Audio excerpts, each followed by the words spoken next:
네, 할렐루야. 반갑습니다. 저는 함께 꿈꾸는 교회를 섬기고 있는 탁병진 목사입니다. 오늘 이렇게 세우신 교회에 오면서 참 많은 기대감을 가지고 왔습니다.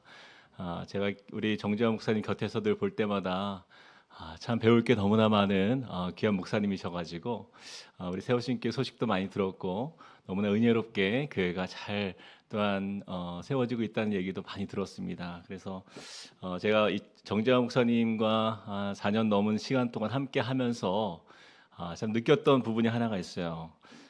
우리 정재환 목사님은 정말 이찬소 목사님께 배운 대로 정말 사역을 정말 우직하게 하시는 분이구나라는 걸 깨달았습니다. 정말 제가 정 목사님이랑 이야기를 나누면 항상 성도님 생각, 교회 생각밖에 없어요. 다른 이야기가 없습니다. 그것만 생각하는 목사님이신 것 같아요. 그래서 그렇게 목회만 집중하며 정말 신실하게 섬기는 모습에 많은 도전을 받고 있습니다.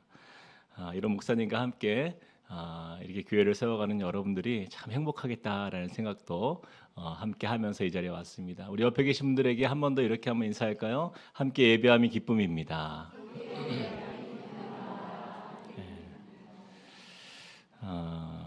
최근에 크게 유행했던 영화 중에 장항준 감독이 연출한 왕가 사는 남자라는 영화가 있습니다. 아마 이곳에 계신 분들도 그 영화를 보신 분들이 계실 것 같아요. 근데 이 왕가 사는 남자라는 영화가 벌써 누적 관객 수가 1,500만 명을 넘어서면서 한국 영화 역대 박스오피스 3위를 기록할 만큼 큰 흥행을 이루었다라는 거예요. 그래서 저도 얼마 전에 제 아내와 함께 영화를 보고 왔습니다. 이 영화의 내용은 대략 이렇습니다. 왕위에 쫓겨난 어린 왕 단종이 강원도 영월로 유배되는 그런 가운데 시작되는 아주 비극적인 내용의 이야기예요. 그런데 그 유배지가 정해진 배경이 이렇습니다. 가난한 마을의 촌장이었던 그 어몽도라는 사람이요. 우리 마을이 유배지가 되면 사람들이 찾아오고 또 마을이 부자 마을로 살아날 수 있다. 그런 소문을 듣고는 간절히 자원해서 결국 유배지가 된 거예요. 그런데 그렇게 유배 온 사람이 하필이면 이미 죽음이 예고된 버림받은 왕 단종이었습니다. 그래서 이 왕과 가까이 하는 순간 모든 사람이 역적으로 취급받는 그런 상황이 된 거죠. 그럼에도 불구하고 이 짧은 시간이지만 이 어린 왕 단종은요, 그 마을 사람들과 어울리게 되면서 정말 사람다운 위로와 또 따뜻함을 거기서 경험하게 됩니다. 그러나 결국 그의 비극적인 운명은 바뀌지 않고 이 조정의 명에 의해서 단종은 죽임을 당하는 그런 이야기입니다. 그런데 저는 이 영화를 보면서 가장 제 마음에 한 가지 남는 장면이 하나가 있었어요. 왕이 죽는 그 죽음 이후에 그 시신이 동강 강가에 버려지는데 아무도 장사하지 못하도록 왕명이 내려진 거예요. 만약 누구라도 나서서 그 시신을 수습하거나 또는 장례를 치르는 사람이 있다라고 한다면 그 사람은 물론이고 그 가족까지도 죽임을 피할 수 없게 한 그런 엄청난 형벌이 예고된 상황이었어요. 그래서 마을 사람들 모두가 마음은 아파하지만 그 두려움 때문에 누구도 이 단종의 시신을 수습하지 못합니다. 자, 그런데 바로 그때 그 마을의 촌장이었던 그 어몽도가요, 그 깊은 밤 모든 죽음의 위험을 무릅쓰고 그 몰래 그 강가로 나가서 그 외롭게 떠있던 시신을 거두어서 정성껏 장례를 치릅니다. 그리고 결국 평생 살아온 삶의 터전을 뒤로 하고는 모든 것을 다 내려놓고 버린 채 멀리 떠나서 이제 은신 생활을 하게 되는 것이죠. 저는 이 어몽도가요, 그 버려진 왕의 시신을 수습하는 장면을 보면서 참 마음에 큰 감동이 되었어요. 그러면서 이 영화를 보고 나서 한 가지 좀 제 마음에 좀 궁금함이 생겼습니다. 이후에 이 어몽도는 어떻게 되었을까? 그래서 제가 이제 기록된 역사의 자료를 좀 이곳저곳 찾아보게 되었는데요. 한참 세월이 흐른 뒤에 17세기에 이르러서 숙종 때 이 단종의 억울함이 밝혀지면서 이 단종은요, 죽어서야 왕으로 다시 복위 되었습니다. 그리고 그때부터 어몽도 역시 역사적으로 재평가되기 시작하는데 그의 행동이 반역이 아니라 그 왕을 향한 충성과 의리로 인정받게 된 거예요. 그래서 이후에 영조와 정조 시대를 거치면서 그는 충신으로 인정받고 길어지게 됩니다. 마침내 고종때에 이르러서 어몽도는요 가장 높은 관직인 공조판서로 추증됩니다. 그리고 국가가 기억하는 충신의 반열에 그 이름이 그때 올라가게 돼요. 그리고 후에 충의공이라는 시호까지 그가 받게 됩니다. 그래서 이 정조 때 간행된 역사 기록인 국조인물고라는 그 자료를 보면 어몽도가 이런 말을 남겼다고요. 의로운 일을 하고 화를 당하는 것은 달게 여기겠다. 두려워할 일이 아니다. 처음에 이 어몽도라는 이 사람의 모습은요, 이 영화에서 보면 자기 마을의 유익과 자신의 이익을 위해서 그냥 유배지를 이용했던 사람이었잖아요. 그런데 시간이 지나면서 그의 마음과 삶이 완전히 바뀌게 된 거예요. 그리고 마지막에는 그 모든 두려움과 불이익을 감수하면서까지 왕의 장례를 치르는 사람이 되었던 것입니다. 자, 그런데요, 이런 어몽도와 비슷한 삶을 살았던 한 사람이 이 성경에 등장하는 것을 우리가 보게 됩니다. 바로 오늘 우리가 읽은 말씀에 등장하는 아리마대 요셉의 이야기예요. 예수님께서 유대의 종교 지도자들과 유대인들에게 미움과 핍박과 박해 속에서 홀로 외롭게 그 십자가 상에서 죽으실 때 그 예수님 곁에 있던 모든 사람들은요 다 떠나갔어요. 예수님과 가장 가까이 있던 제자들마저 두려움 속에 모두 흩어지고 말았습니다. 그렇게 모두가 눈치만 보고 있던 바로 그때 용기 있는 한 사람이 나타나서 그 예수님의 시신을 거두어 장례를 치른 거예요. 바로 그 사람 이름이 아리마대 사람 요셉이었던 것입니다.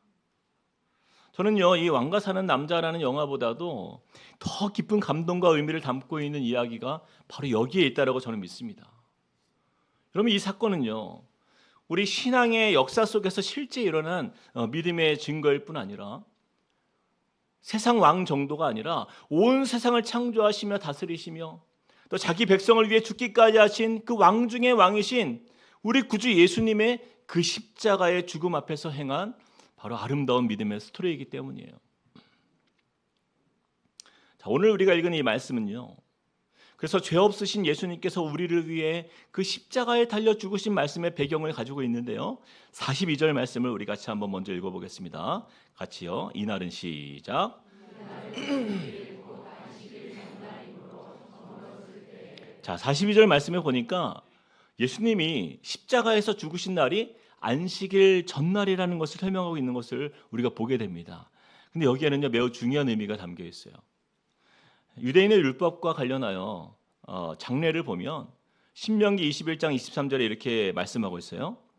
그 시체를 나무 위에 밤새도록 두지 말고 그날에 장사하여. 여러분, 이것이 유대인의 율법이에요. 사람이 죽으면 나무 위에 그대로 두지 않습니다. 바로 죽은 그날 바로 장사하는 것이 이 유대 장례의 문화였던 거예요. 게다가 다음 날은 안식일이었기 때문에 이 안식일에는요 누구도 일을 할 수 없잖아요. 그래서 하루가 지나버리면 죽은 사람을 그때는 장례할 수 없는 거예요. 자, 그런데 지금 이렇게 시간이 흘러가고 있는 상황 속에서 지금 어느 때가 되었다라고 42절에 방금 말씀합니까? 저물었을 때에 라고 말씀하고 있어요. 저물었을 때에. 해가 저물고 있었던 거예요. 밤이 너무 깊어지면 어떻게 됩니까? 예수님은 이대로 십자가상에 방치될 수밖에 없는 거예요. 그러나 문제가 하나가 있었어요. 그들이 마음대로 예수님을 내릴 수 없는 상황이었습니다. 왜냐하면 로마법이 있었기 때문에요. 여러분, 로마법은요 유대인의 율법과는 완전히 달랐습니다. 유대인들에게는요 시신을 그날 안에 장사하는 것이 율법적인 의무이자 죽은 자에 대한 최소한의 존중이었지만 로마법은 전혀 달랐어요. 십자가형을 당한 사람은요 그 자리에서 바로 그날 시신을 내리는 일은 없었습니다. 오히려 십자가형에 해당하는 사람은 그는 단순한 죄인이 아니기 때문에 사회의 악이라고 판단되는 중범죄자나 또는 반역자와 같은 죄인들에 해당하기 때문에 십자가에서 죽은 뒤에도 그 처참한 모습을 그대로 두어서 모든 사람들이 더 많이 볼 수 있도록, 그래서 더 많이 사람들에게 죽은 이후에까지도 수치와 비난을 듣도록 그렇게 공개 처형과 같은 잔인한 형벌이었기 때문이에요. 자, 그래서 보통은요 십자가 위에 시신을 그대로 방치합니다.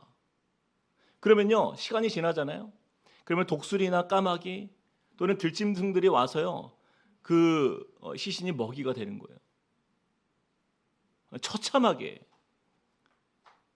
그 마지막까지 그렇게 그대로 두는 것이 로마법이었다라는 거죠. 자, 그러므로 지금 십자가상에서 죽으신 예수님의 상황은요, 이 로마인들의 입장에서는요, 극형을 선고받은 범죄자의 시신을 굳이 서둘러 내릴 이유가 없었기 때문에 해가 저무는 시간까지 그렇게 방치된 채 안타까운 시간만 흘러가는 상황이었던 것입니다. 자, 그런데 바로 그때 이를 보다 못한 한 사람이 등장해요. 43절 우리 같이 한번 읽어볼까요? 시작.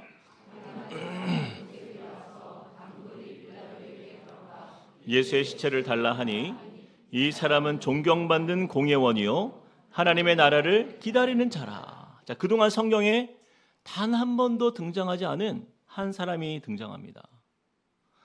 바로 아리마대 출신의 요셉이었어요. 그가 빌라도에게 찾아갑니다. 그리고 예수의 시체를 달라고 요구하는 거예요. 예수를 장례에 장사하기 위해서 이 요구를 한 것입니다. 방금 읽은 43절에 보니까 아리마대 요셉이요, 어떤 인물인지에 대해서 설명을 좀 덧붙이고 있는데 여러분 보십시오. 어떤 사람이라고 말씀하고 있어요? 존경받는 공예원이었다. 여러분, 예수님 당시에 그 공예원은 사내들인 공예원을 말합니다. 이 사내들인 공예원은요, 총 70명으로 구성되어 있는데 이들은 유대인의 최고 의회일 뿐 아니라 종교 법정을 운영했고 정치까지도 영향력을 행사했던 유대 공동체의 가장 권위 있는 권력기관이었어요. 이 사내들인 공예는요, 총 세 그룹으로 나뉩니다. 먼저 사두개인 출신으로 중심이 되어 있는 대제사장 그룹이 있고요. 그 다음에 귀족들로 구성된 유력한 가문 출신들의 장로들이 그 한 세력으로 담당하고 있습니다. 그리고 또 하나는 바리새인처럼 율법 학자로 구성된 서기관들 중심으로 된 그룹이 있었어요. 바로 이 세 그룹이 함께 종교, 정치, 교육, 문화 모든 영역에서 최고의 엘리트만 모인 권력층이 바로 이 사내들인 공예원이었던 거예요. 자, 그런데 보세요. 43절에 보니까 그 안에서도 한번 보여주겠어요? 아리마대 사람 요셉은 그냥 공예원이 아니라 무엇을 받는 공예원이었다고 말씀합니까? 존경받는 공예원이었다라는 거예요. 그러니 유대인들에게 얼마나 영향력 있는 사람이었겠는가. 자, 그런데 그가 지금 뭐 하고 있는 거예요? 빌라도 총독에게 무엇을 요구합니까? 예수의 시체를 요구하는 거예요. 여러분, 이 상황은요, 사실 제정신으로는 할 수 없는 너무나 위험한 행동입니다. 여러분 생각해 보세요. 지금 예수님이 누구로 인해서 십자가형을 받게 된 거예요? 최종적으로 바로 그 70인으로 구성된 사내들인 공예의 결정이에요. 예수님을 죽이려 했던 대제사장들과 장로들, 서기관들이 예수님을 신성모독죄로 정죄하고 로마 총독 빌라도에게 넘겨서 십자가형을 요청한 거 아닙니까? 자, 그런데 보세요. 바로 그 동일한 공예 안에서 속해 있었던 한 사람이, 그것도 거기에서 가장 유력한 공예원인 이 요셉이 지금 빌라도에게 가서 예수님의 시신을 달라고 요청하고 있는 거예요. 이 아리마대 요셉의 행동은요, 완전 반역자의 행동입니다. 또 로마의 입장에서 볼 때도 그렇고 자신이 속한 사내들인 공예가 이 사실을 알게 되면요, 큰 문제가 생길 만한 일이었기 때문이에요. 여러분, 이 일이 알려지면 어떻게 될까요? 아리마대 요셉은 공예 안에서 배신자로 낙인이 찍히는 상황인 거예요. 뿐만 아니라 로마의 입장에서는요, 반역자의 편에 선 같은 동료로 보여지기 때문에 그 역시도 최악의 상황은요, 십자가형으로 처형될 수 있는 엄청나게 위험한 일을 저지르고 있는 거예요. 여러분 생각해 보세요. 이 요셉이 그동안 쌓아온 그 사회적 업적과 지위, 유대인들에게 받던 그 존경과 명예들, 그리고 권세자들과 관계를 통해서 누려온 그 부와 권세까지, 여러분 그 모든 것을 다 한 번에 이룰 수 있는 그 위험한 선택을 지금 하고 있는 거 아닙니까? 아무리 생각해봐도 이 예수님의 시신을 수습함으로 인해서 그가 얻을 수 있는 이익은요, 단 하나도 없는 상황이에요.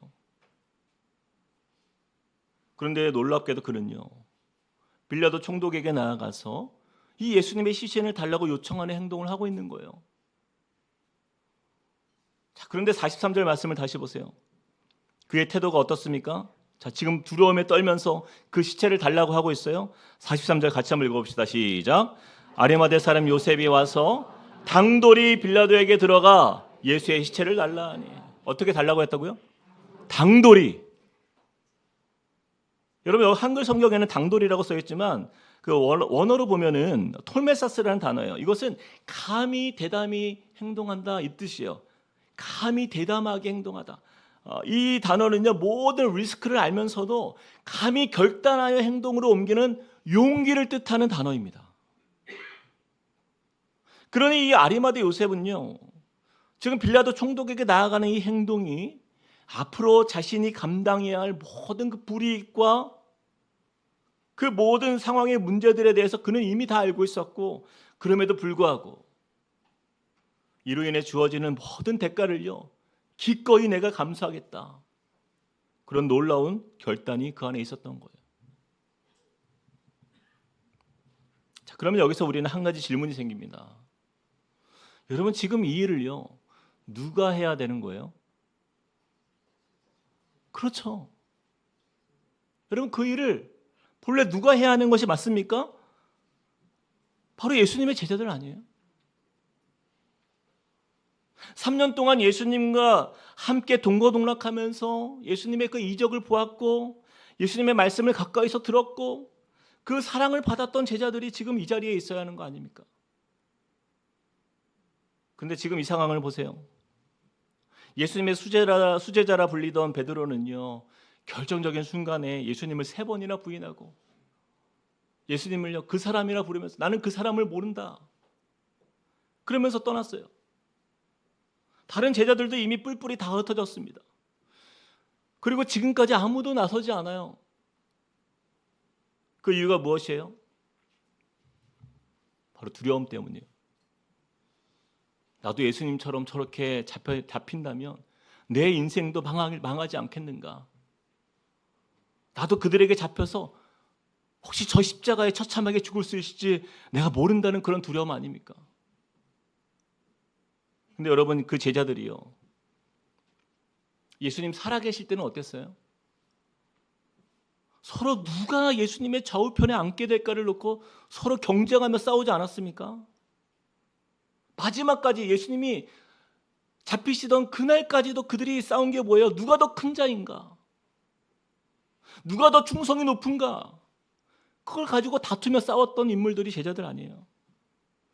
그래서 누가 더 예수님 곁에 가까이 있는가? 그것을 놓고 논쟁했던 사람들 아닙니까? 그런데요, 예수님이 잡히시고 십자가로 향하시자 모두가 떠나버린 거예요. 이것이 무엇을 말씀하고 있는 거예요? 제자들은요, 예수님이 살아계실 때 많은 무리와 군중이 그 예수님을 따르는 모습 속에서는요, 그 예수님의 화려함 속에서 나도 무언가를 얻어보고자 예수님을 따랐지만 지금은 십자가 상에 죽으신 예수님을 보니 얻을 게 있어요, 없어요? 없어 보이는 거예요. 오히려 예수님과 가까이 했다는 이유로 세상에서 불이익을 당할까 봐 모두 흩어져 숨어버린 것입니다. 저는 오늘 말씀을 묵상하면서 그런 생각을 해보았어요. 지금 이 말씀의 본문에 등장해야 할 사람들이 누구여야 하는가? 그동안 한 번도 등장하지 않았던 이 아리마대 요셉이 왜 이 일을 하고 있냐고요. 그 이유는 아무도 그 일을 할 사람이 없기 때문에 그가 나선 거 아니에요. 아무리 둘러봐도 예수님의 사랑받던 제자들조차 다 떠나버린 그 상황 속에서 결국 아리마대 요셉이 용기를 낸 거 아닙니까? 저는요, 바로 이 모습이 지금 이 한국교회의 모습과 참 비슷하다라는 마음이 들었어요. 사랑하는 여러분, 예수님의 제자라고 자청하는 성도들, 또 공동체들, 또 교회들, 이 땅에 얼마나 많이 있습니까? 한국교회에 5만 교회가 있대요. 근데 안타깝게도 이 세상을 바라보면 그 예수님의 영광의 길을 가실 때는요, 함께 있는 것처럼 보여요. 그러나 예수님의 십자가의 길을 가실 때는요, 어디론가 다 사라져버리고 없는 것을 우리가 볼 때가 너무나 많습니다. 여러분, 요즘 세대의 특징이 있어요. 여러분, 요즘 세대의 특징이요, 젊은 청년들이 신학교를 가지 않는 세대가 되었습니다. 1990년대나 2000년대 초반까지만 해도 교회가 엄청 부흥할 때잖아요. 교회가 엄청 부흥할 때. 그때는요, 총신대학원, 장로의 신학대학원 이런 데는요, 경쟁률이 3대1, 4대1이 넘었어요. 근데 지금 보세요. 웬만한 신학교들이 다 미달입니다. 제가 공부한 그 합동신학대학원 같은 경우에도 지금 정원의 절반을 못 채우고 있어요. 이게 현실입니다. 그러다 보니까 교회들마다 교육자들이 너무 부족해요. 사역자들 구하기가 하늘의 별 따기가 되었어요. 여러분, 왜 이런 일이 일어날까요? 그 이유는요, 지금 이 시대는요, 너무 풍요로운 시대가 되었어요. 안정된 삶, 편안한 길, 많은 것을 누리고 즐기는 세대가 되다 보니까 굳이 십자가의 길을 선택하고 싶지 않습니다. 근데 바로 여러분, 이 일들이 누구 때문일까요? 안타깝지만 여러분, 이 세대의 모든 현상에 많은 책임이요, 바로 저와 여러분 같은 우리 기성세대에 있다라는 거예요. 우리 부모 세대가 우리 자녀들을 그렇게 가르쳤기 때문입니다. 믿음 있는 집사님들, 신앙인 오래 신앙생활 하신 권사님들, 또 교회 일을 가장 많이 하는 우리 장로님들 가정이라 할지라도 우리 자녀들에게 예수님이 죽으신 그 십자가의 길을 가기보다는 예수님이 살아계실 때에, 그 예루살렘에 입성할 때에 그 종려나무 가지를 흔들며 환영받던 그 영광의 길을 가라고 가르친 거 아닙니까? 근데 그 결과가 무엇이에요? 우리 다음 세대가요, 십자가의 길이 무엇인지 전혀 모르는 세대가 되었다라는 거예요.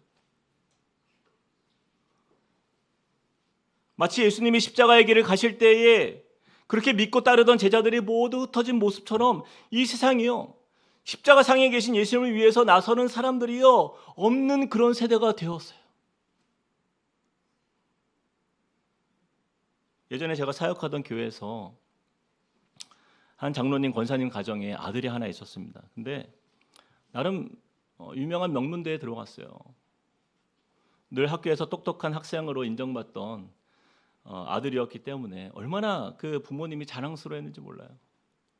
게다가 신앙은 또 얼마나 좋은지 교회에서 항상 회장 섬기고 또 청년부 리더하고 또 교회에서 주일학교 봉사하고, 얼마나 이 장로님, 권사님 마음이 기뻤겠어요.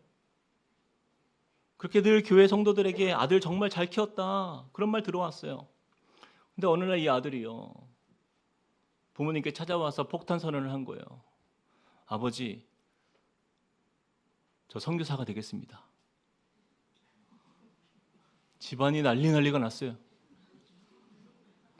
내가 너를 어떻게 키웠는데.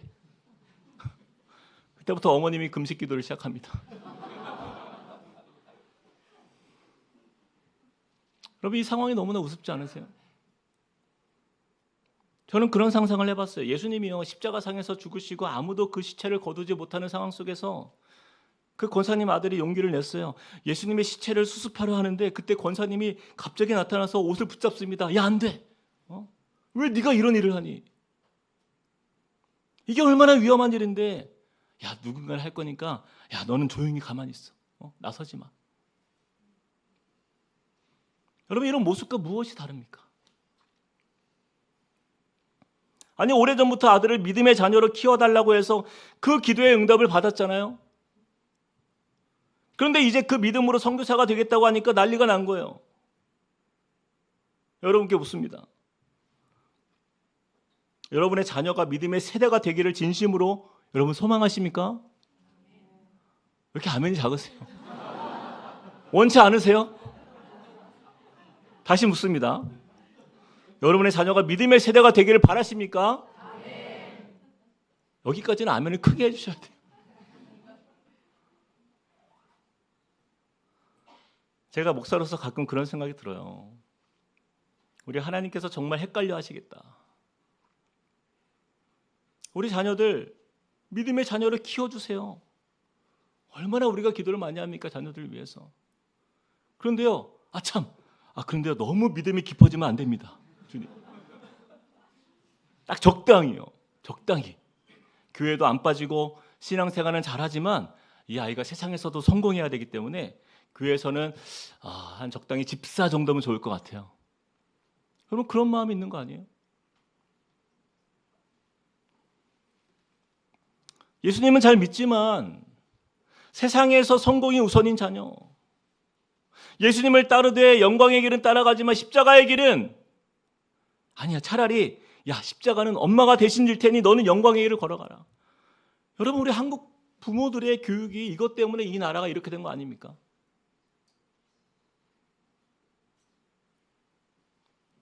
제가 깜짝 놀란 자료를 하나 더 보게 되었어요. 우리나라가요, 여러분, 저출산 국가 아닙니까? 요즘에는 초저출산 국가. 원래는 초라는 단어가 안 붙어요. 근데 우리나라에게 해당되는 나라예요. 초저출산 국가가 되었잖아요. 전 세계에서도 아이를 안 낳는 나라 압도적인 1위 아니에요? 우리나라는요, 자존심이 있어서요, 1등 아니면 안 합니다. 근데 이유 중에 보니까 경제적인 부담, 여성의 경력 단절, 육아 부담, 교육비 부담, 여러 요인들이 있어요. 근데 그 중에 놀라운 것은요, 이런 요인이 있습니다. 부모의 영향을 받아서. 내 딸이, 내 아들이 고생할까봐, 아이 많이 낳지 마. 너 고생한다. 너는 힘들게 살지 마. 그래서 자녀를 낳지 말라는 권유로 낳지 않는 이유도 있더라고요. 아니, 언제 그랬다고 이럴 때는 부모 말씀을 또 그렇게 잘 들어요. 저희 집은 아이가 4명입니다. 아니, 이렇게까지, 박수가 처음 나왔어요.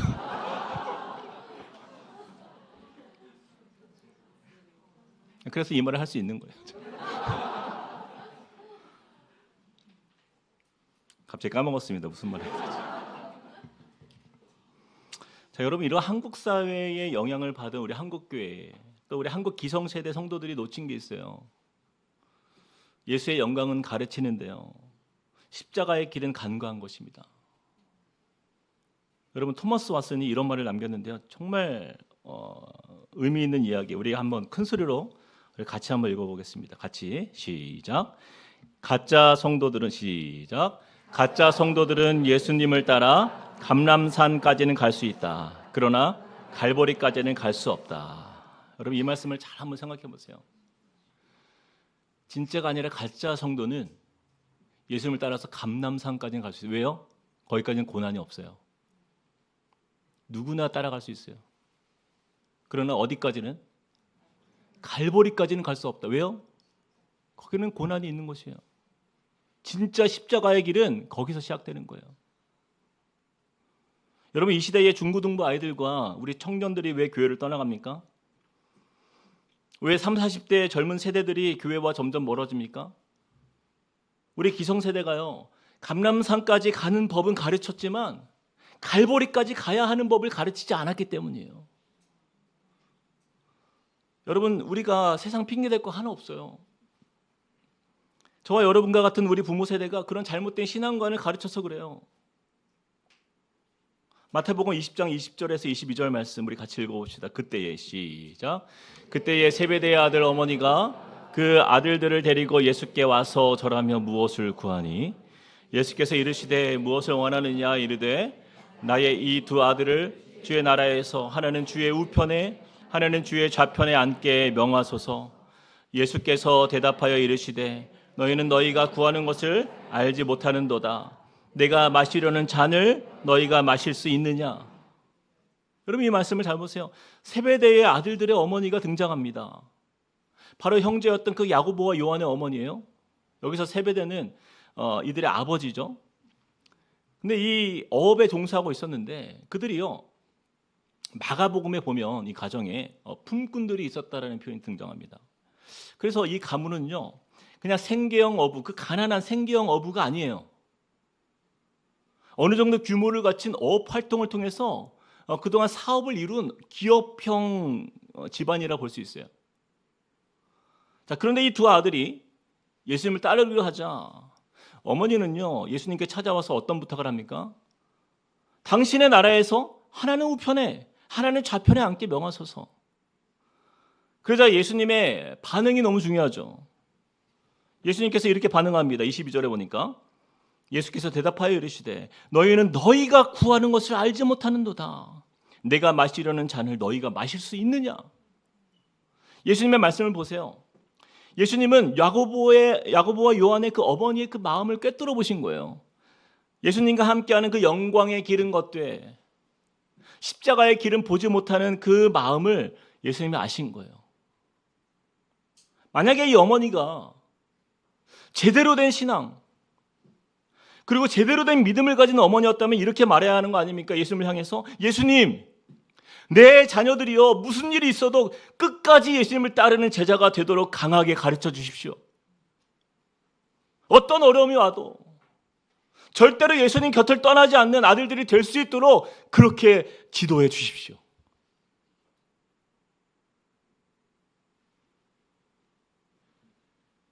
사랑하는 여러분, 우리가 이 야고보와 요한의 어머니와 무엇이 다를까요? 우리도 그렇게 기도하잖아요.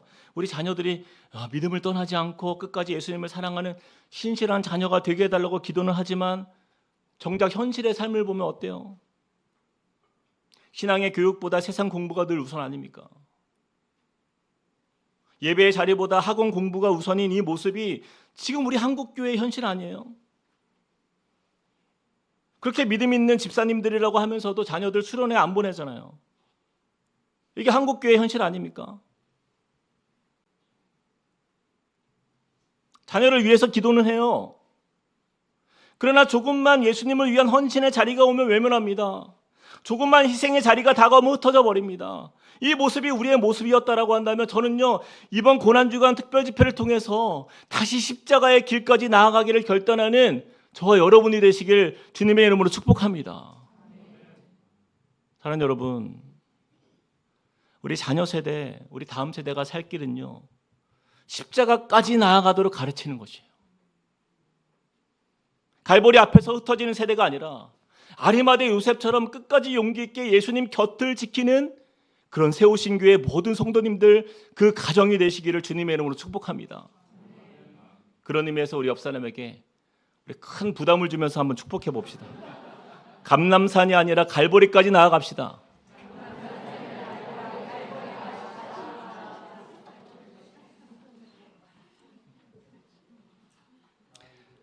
자, 그렇다면 이 아리마대 요셉은 다른 제자들과 같지 아니하고 어떻게 그 모든 불이익을 감수하면서까지도 그 빌라도 총독에게 담대히 나아갈 수 있었는가?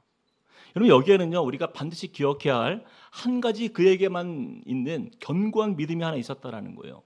우리가 그 부분을 한 가지만 짚고 말씀을 마쳤으면 좋겠어요. 우리가 회복해야 할 아리마대 요셉의 믿음, 같이 한번 읽어볼까요? 시작. 하나님 나라를 기다리는 믿음, 바로 이것입니다. 하나님 나라를 기다리는 믿음. 43절을 한 번 더 봅시다. 43절 같이 아리마대 시작. 아리마대 사람 요셉이 와서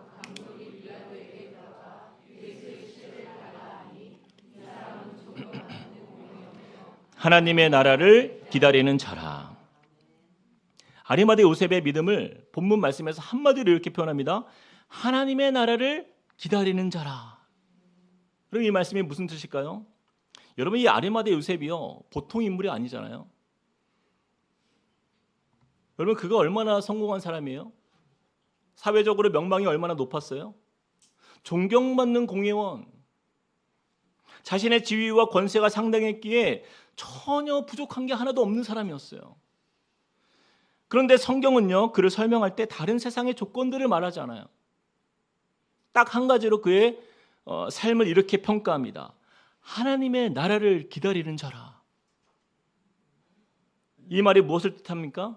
그 모든 세상의 유력한 가치보다도 더 높은 가치를 발견한 사람이라는 거예요. 더 위대한 가치, 더 영광스러운 가치를 발견한 사람, 그것이 무엇입니까? 하나님 나라의 가치였다라는 거예요. 그래서 그는요 그 하나님 나라를 위해서라면 나의 지위도 명예도 그 어떤 손해와 불이익도 감수할 결단이 그에게 있었던 거예요. 여러분, 예수님은 이 하나님 나라의 가치에 대해서 처음 등장하실 때부터 말씀하셨어요. 마태복음 4장에 보면요, 이렇게 말씀합니다. 이때부터 예수께서 비로소 전파하여 이르시되 회개하라, 천국이 가까이 왔느니라. 여러분, 처음 공생애가 시작된 예수님의 처음 메시지, 그 처음 선포는 무엇이에요? 천국이었어요. 하나님의 나라. 예수님의 모든 가르침 중에서요, 때로는 사람들에게 비유로도 말씀하셨고, 때로는 제자들을 따로 모아서도 말씀하셨고, 3년 동안 삶으로 보여주신 그 모든 것이 무엇을 말씀하고 있는 거예요? 바로 하나님의 나라예요. 그런데 제자들은 왜 그 하나님 나라를 온전히 바라보지 못했을까요? 그것은요, 하나님 나라보다 지금 내가 사는 이 세상이 더 실제로 커 보였기 때문이에요. 제자들은 눈에 보이는 세상, 지금 눈에 보이는 권세, 지금 눈에 보이는 영광을 좇았기 때문이에요. 그런데 아리마대 요셉은 달랐다라는 거예요. 지금 눈에 보이는 권세보다, 손에 잡히는 명예보다 보이지 않는 그 하나님 나라를 더 사모했고, 실제로 그것을 믿었던 거예요. 우리가 잘 아는 히브리서 11장 1에서 3절 말씀을 세번역 성경으로 같이 한번 읽어봅시다. 믿음은 시작. 믿음은 바라는 것들의 확신이요 보이지 않는 것들의 증거입니다. 선조들은 이 믿음으로 살았기 때문에 훌륭한 사람으로 증언되었습니다. 믿음으로 우리는 세상이 하나님의 말씀으로 지어졌다는 것을 깨닫습니다. 여러분, 이 말씀을 보세요. 성경에 등장하는 모든 선조들은 이 믿음으로 살았다라고 말씀해요. 보이는 것에 따라 살지 않고, 다시요, 보이는 것에 따라 살지 않고, 보이지 않는 하나님 나라를 지금 보고 있는 것처럼 그들이 믿고 살았다라는 거예요. 이것이 아리마대 요셉의 믿음이었던 것입니다. 사랑하는 여러분, 하나님 나라의 가치를 믿는 성도는요, 세상 사람들처럼 지금 내 눈에 보이는 유익을 따라 사는 게 아니다라는 것이에요. 제가 오래전에 읽었던 책이 하나 있는데, 그 청년 바보 의사라는 책이에요. 그 청년 바보 의사. 이 책의 저자인 고 안수연 씨는요, 화려한 삶을 살진 않았어요. 그러나 자신의 삶을 담담히 기록한 이 수필 같은 이야기의 책을 출간했는데, 그는요, 크리스찬 의사로서 오로지 한 가지 마음으로 살았습니다. 어떻게 하면 나의 삶을 통해서 예수님이 드러날 수 있을까?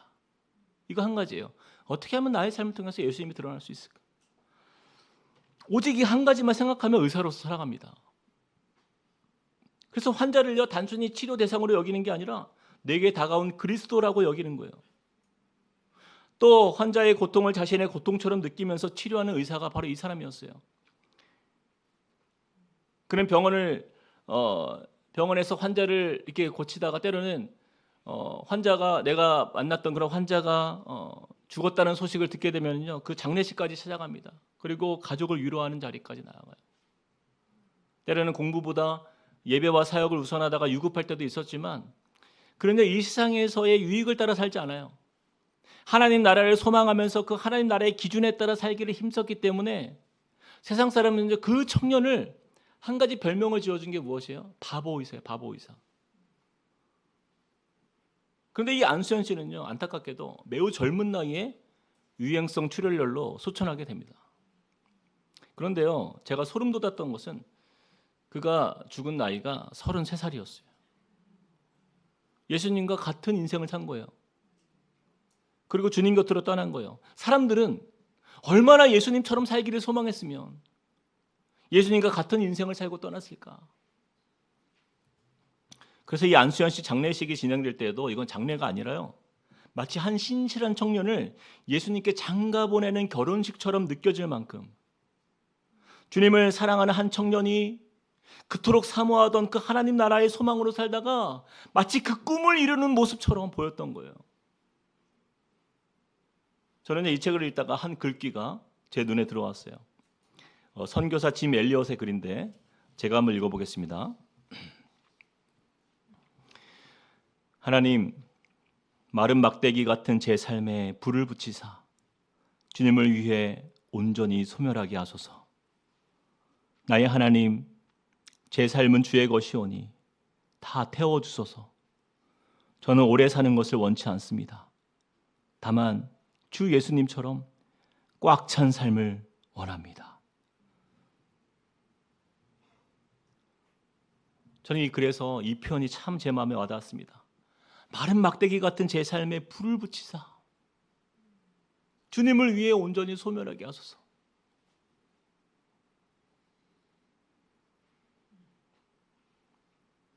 마치 아리마대 요셉이요, 그 하나님 나라를 기다리는 자로 살면서 막대기와 같은 자신의 삶이 주를 위해 쓰임받을 수 있다면, 그럴 수만 있다면 나의 권세, 명예, 나의 지위, 나의 재산, 나의 영광, 모든 생명까지도 아낌없이 주님을 위해 소멸하게 하소서. 이런 고백으로 그 빌라도 앞에 나아가지 않았을까? 여러분 46절을 보십시오. 요셉이 세마포를 사서 예수를 내려다가 그것으로 싸서 바위 속에 판 무덤에 넣어두고 돌을 굴려 무덤 문에 놓으매. 그러면 이것이 요셉이 예수님을 장사 지낸 그의 모습이에요. 아리마대 요셉은요, 자신을 위해 준비했던 값진 그 새 무덤을요, 예수님을 위해서 아낌없이 내어드립니다. 그리고 아주 고운 세마포를 사와서 예수님의 찢기시고 그 상하신 그 몸을 정성껏 감싸도록 준비하였던 거예요. 지금 내 눈에 보이는 것은 예수님의 시신밖에 없지만, 아리마대 요셉은요, 예수님께 대하여 자신을 위한 그 어떤 유익이나 무엇도 기대할 수 없는 그 상황 속에서조차 자신의 모든 것을 아낌없이 다 내어드린 그러한 참 믿음의 사람이었다라는 것입니다. 저는요, 모두가 외면한 그 상황 속에서 예수님을 장사 지내는 이 아리마대 요셉을 바라보시는 우리 하나님 아버지의 마음에 아마 감격의 눈물이 있지 않았을까요? 사랑하는 여러분, 예수님께서 그 십자가에서 죽으신 그 피값으로 사신 우리를 위한 그 생명의 구원의 역사, 그리고 그 하나님의 나라, 우리를 위해 허락하신 하나님의 나라, 여러분 그거 하나면 충분한 거 아닙니까? 여러분 그거 하나면 충분한 거 아니에요? 저는 이 아리마대 요셉이 하나님 나라의 소망 안에서 행한 이 모든 결단이요, 저와 여러분의 믿음이 되기를 간절히 소망합니다. 때로는 우리가 세상 살면서 여러분 우리 눈에 보이는 것이 겨우 예수님의 시체밖에 보이지 않더라도, 그렇게 주를 따르는 삶이 나에게 아무 유익이 없어 보이는 상황 속에서도 그 생명으로 우리에게 허락하신 하나님의 나라를 소중히 붙들며 마지막까지 예수님 곁을 지킬 수 있는 그 용기가요, 저는 세우신 교회 모든 성도님들의 믿음이 되기를 주님의 이름으로 축복합니다.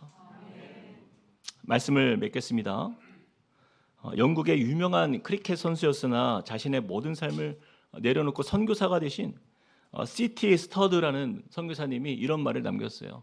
우리 같이 한번 읽어볼까요? 오직 시작. 오직 한 번뿐인 인생 곧 지나가리니 오직 그리스도를 위해 행한 것만 남는다. 오직 한 번뿐인 우리의 인생이에요. 근데 금방 지나간대요. 금방 지나간대요. 오직 그리스도를 위해 행한 것만 남는다. 그래서 아리마대 요셉이요, 성경에서는 그의 모든 인생에 그가 이루었던 모든 업적과 성공과 그의 명예 이런 것들을 다 제껴두고요, 한 가지만 남잖아요. 하나님의 나라를 기다리는 자라. 사랑하는 여러분, 우리가 예수님 앞에서 아까워하는 것은 무엇입니까? 그 생명값으로 내어주신 그 하나님 나라의 가치, 여러분 그것이요, 이 땅의 그 어떤 것들보다 존귀하지 못하다면 어쩌면 우리가 믿는 믿음은 상황에 따라 우리는 언제든지 흩어질 준비를 하고 살아가는 성도의 모습인 거예요. 그러나 이번 고난주간을 통해서 저와 여러분이 아리마대 요셉과 같은 그 십자가의 믿음을 회복한다면 우리 세우신 교회는요, 하나님의 감동이 있는, 교망이 있는 교회가 될 줄로 믿습니다. 우리 주님은 오늘도 이 시대에 아리마대 요셉과 같은 용기 있는 믿음의 한 사람을 찾고 계세요. 바로 그 한 사람이 저와 여러분이 되고 또 우리 자녀들이 되기를 주님의 이름으로 축복합니다.